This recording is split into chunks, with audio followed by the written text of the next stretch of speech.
Revelio.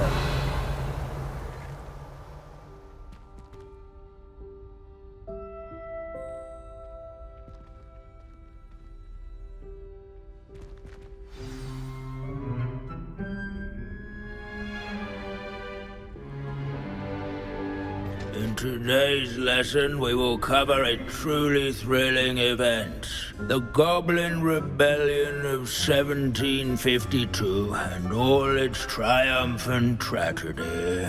But more specifically, we will address the devastating effects it had on the wizard milling industry. Throughout the many goblin battles, countless wizard cloaks were lost.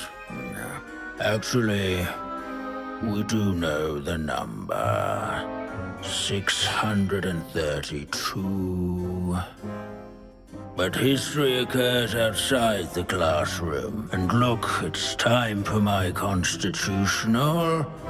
One can practically osmose the history flowing through Hogwarts. I think the professor wants us to follow him. And now for a stroll to the bell Revelio. tower entrance hall.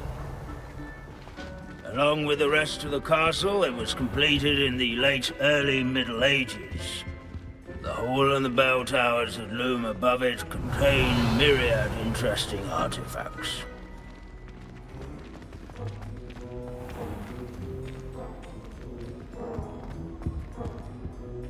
Good to see you again. Recovered from that nasty bout of dragon pox, have we? That wasn't me, Professor. I'm new here. Are you? Well then, welcome. No doubt you're eagerly anticipating my analysis of various wizarding councils, codes, statutes, and of course, goblin rebellions. Not all goblins are rebellious. Some venture into wizarding politics, such as Eargit the Ugly.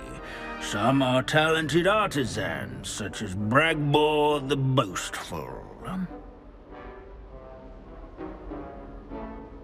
Did you say Bragbor? I know that name. Lord Gok said he was an ancestor of Ranrock. Well known for his metalwork. I would imagine much of his goblin-wrought iron and silver has survived to this very day. Where were we? Oh yes. Back to our class topic for today. Grimbold Weft. Another notable historical figure. He's right nearby. Curious students can find him on display here. Revelio. Students introduce themselves to this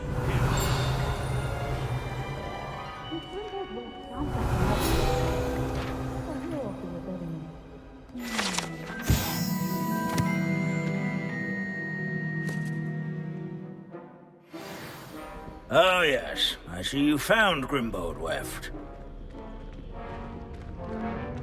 Yes, I rather enjoyed seeking him out. The thrill of the scholarly pursuit.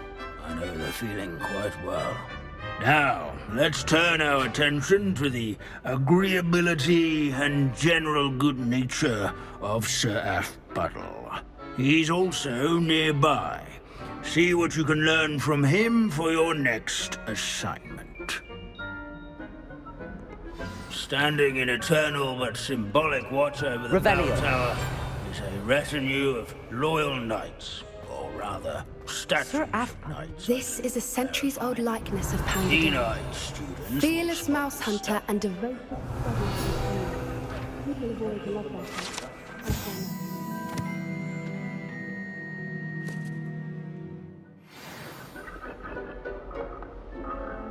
Fame was not won by vengeance.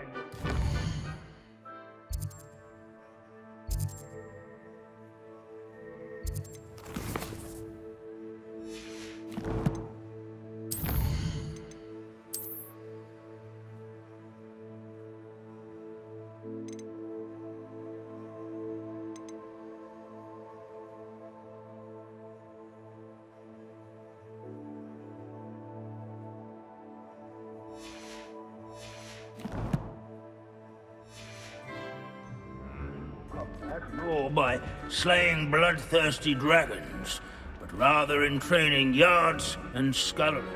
Professor Binns, I found the statue of Sir Afpuddle. Ah, well done. Alas, Sir Afpuddle's affability was his undoing. Died instantly trying to befriend a basilisk. Eye contact is not always to be encouraged. So beloved was he that even some goblins mourned his passing. Of course, that did not bode well with the rest of the goblins, most of whom could not abide mourning the loss of a wizard. Pity goblins and wizards can't get along. True, but imagine how dull my lectures would be without goblin rebellions to discuss. History does tend to repeat. It is a series of patterns, a thought both comforting and disconcerting. The wise student, such as yourself, will learn from it.